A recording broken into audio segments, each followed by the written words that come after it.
You might remember last year, the state shut down a wilderness camp called Trails Carolina. This after a 12-year-old died the day after arriving there. Well, now a different facility run by the same company is being looked into after another child's death. And today, Spectrum News 1 reporter Jordan Kudisch went to the facility to learn more. I'm standing outside of the Asheville Academy. It's this very facility that a 13-year-old died by suicide earlier this month. Now, the facility has been ordered by the state to no longer accept admissions. However, they are operating, and I've seen children on the property. This is the letter the State Department of Health and Human Services sent halting admissions. NCDHHS says it began its investigation on May 8th and found evidence of abuse, neglect, and exploitation at the facility. Documentation also shows some staff that once worked at Trails Carolina have been rehired to work for Asheville Academy. After doing some digging, I found troubling reviews on the facility's social media. A resident who attended the facility posted a warning on Facebook for other parents. She said, quote, "While I was there, I was bullied by students and staff, insulted and humiliated by staff members, and given unfair punishments. I cried and begged for my mother to pull me out. Don't send your daughters here. They'll leave with more trauma than when they first arrived." Well, Brittany, Mike, Caitlin Lipkin attended Solstice East from the end of 2019 to January of 2020. That was one of the names of the facility before it was rebranded most recently to Asheville Academy, according to its website. Lipkin says what she witnessed and went through will live with her forever. I was just excited to be out of the wilderness and be in a building. So that's what I was looking forward to. This wasn't Caitlin Lipkin's first experience with a residential treatment center. Before that, she was attending a wilderness therapy facility as she struggled with drug use. Her mom thought Solstice East would be the best next step in recovery. My mom had told me that she visited a few programs. So I was a little bit comfortable with the fact that she had visited. And then I went there the next day. She says she was promised equine therapy and a place to heal, but recalls a different experience. You would see girls act out and have kind of just meltdowns that were kind of triggered by staff and being controlled. And that's what first kind of rang bells in my head, what is going on here? When she would misbehave, she described being restrained and revoked privileges. Spectrum News 1 obtained more than a dozen incident reports at the facility from the Buncombe County Sheriff's Office. Since 2016, there have been 18 reports. A suicide attempt, 3 sex offenses, a missing juvenile, 4 assaults, an overdose, 2 reports of child abuse, 1 of neglect, 3 runaways, and 1 disability determination services referral. Lipkin says these were developmental years of her life that felt taken away. It completely took those years away from me because I continued going to treatment after Solstice where they sent me. And I didn't experience that year. So I feel throughout that, I kind of didn't mentally mature in a certain type of way. And I had a lot of issues with control. She says her 11-month stay became unbearable. One day, she tried to take her own life. She tells me when she recently heard about the 2 young girls who died by suicide at Asheville Academy, she says it hurt and felt all too familiar. I was really upset. It really hit home for me because I know I'm not the only client who tried to do that. We reached out to NCDHHS about the second suicide.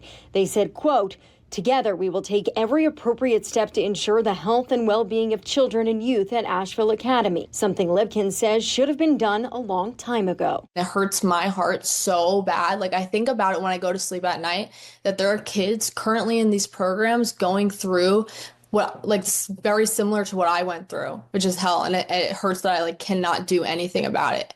Spectrum News 1 reporter Jordan Kudisch joins us now. And Jordan, what did this mother tell you about her decision to send her daughter there?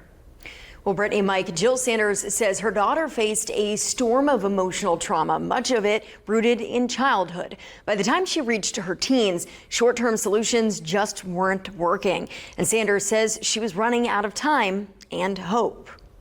My daughter has had mental health issues for quite a few years. Really, during COVID, it became a huge problem. Her daughter's mental health was unraveling, and Sanders says it became more than she could handle alone. My daughter had run away, and she was missing for about 3 days, which were the hardest 3 days of my life. That moment pushed her to consider something she once thought she never would: residential treatment. When I figured out, like, okay, she's got to get the help, and I joined all these support groups, and they were like, you have to send her to residential.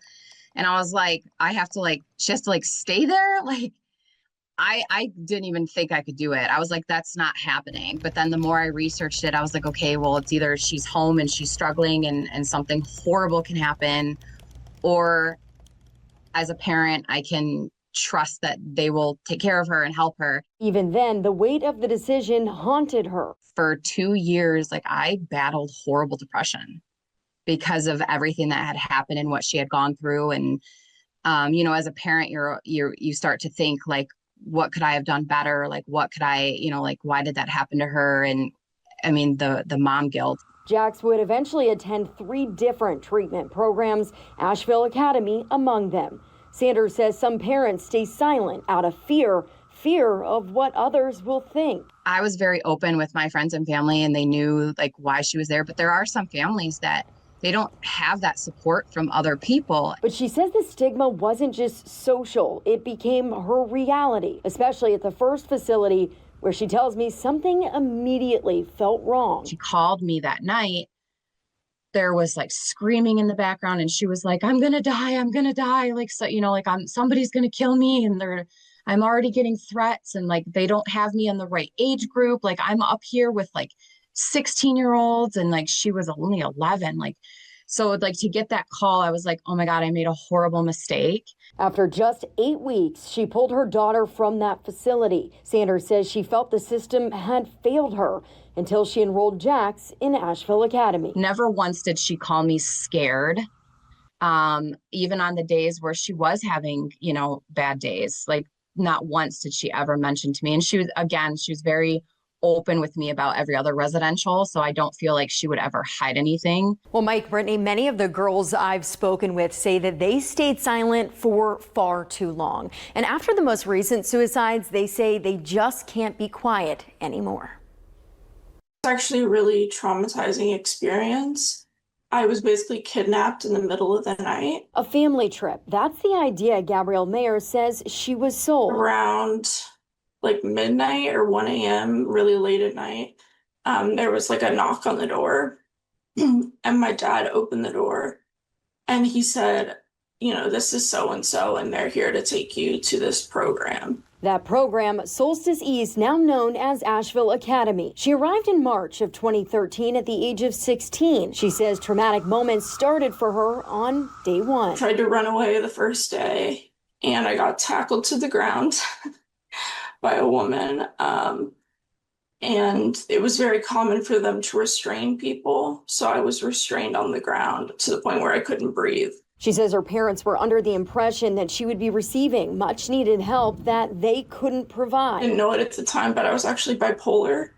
So I was really struggling with like mood and depression, anxiety, self-harm, suicidal thoughts. And my parents were like desperate to find somewhere who could basically keep me alive. She claims during her 15-month stay that ended in June of 2014, she witnessed isolation in solitary confinement, unnecessary strip searches, and physical abuse. The North Carolina Department of Health and Human Services started its investigation May 8th of this year, following the first of 2 recent suicides. They say they found evidence of abuse, neglect, and exploitation at the facility. The reason why I have nightmares and trouble sleeping at night is because I can still hear people screaming from, restraints or solitary confinement. We were able to obtain the handbook from a former resident that's given to parents of girls treated at the facility. One of the punishments includes timeouts and the silent treatment. Mayer says she received both. And of course, it just makes you crazier, makes you sicker, and totally has the opposite effect. I don't know how you can call that like treatment or healing. Over a decade later, and Mayer says she's tired of her story falling on deaf ears, especially after the recent suicides. And then I became like a firm advocate of let's get this place shut down forever so they cannot harm any more vulnerable girls, because I know what it was like to go there. and come out 10 times worse.